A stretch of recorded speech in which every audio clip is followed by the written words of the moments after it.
Matthew Alexander, Samaria Blackwell, John Weisert, Carly Smith, Amarjit Johal, Jasvinder Kaur, Amarjit Sekhon, and Jasvinder Singh. On April 15th, 8 people were shot dead at a FedEx warehouse in Indianapolis.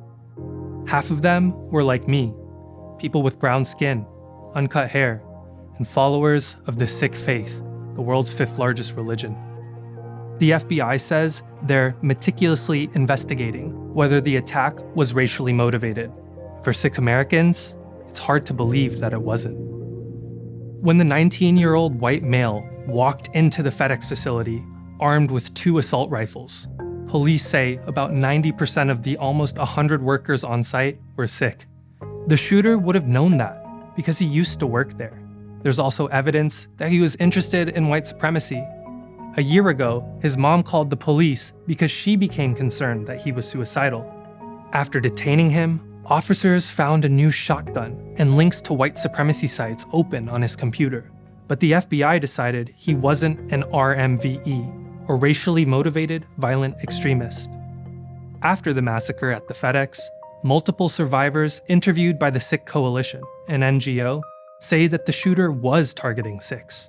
An eyewitness said the suspect told a white woman to get out of the way just after shooting a Sikh man in the face. Whatever his motives, we in the Sikh-American community are being forced to confront a long history of persecution and a culture of white supremacy.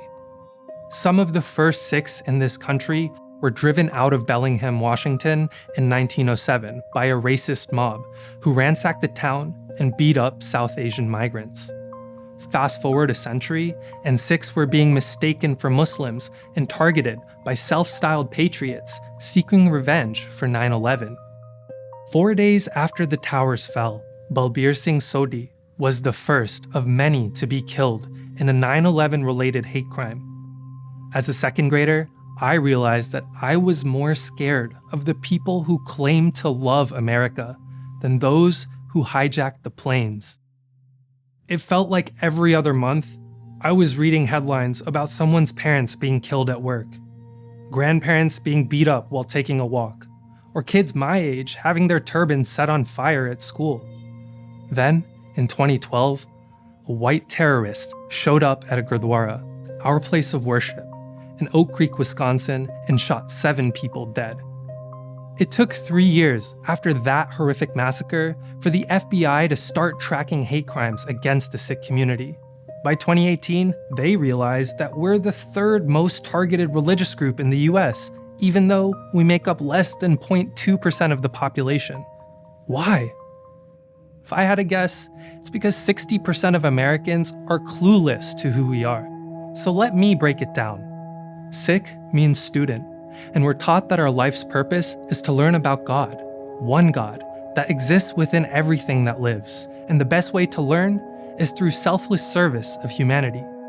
That's why our gurdwaras are open to everyone. Class, race, religion, or gender, it doesn't matter to us. We will always welcome you and serve you our traditional langar, a meal with no strings attached. Our uncut hair is a symbol of accepting people as they are. And we consider our turbans a crown, a commitment to stand by our Sikh values. Every day that I tie it, I have a few minutes to think about why it's so important to me. And my answer is as American as it is Sikh. Even though my turban makes me a target for hate in this country, it's my way of standing up for freedom. The freedom to choose who I am and what I believe in. And isn't defending freedom the most American thing that you can do?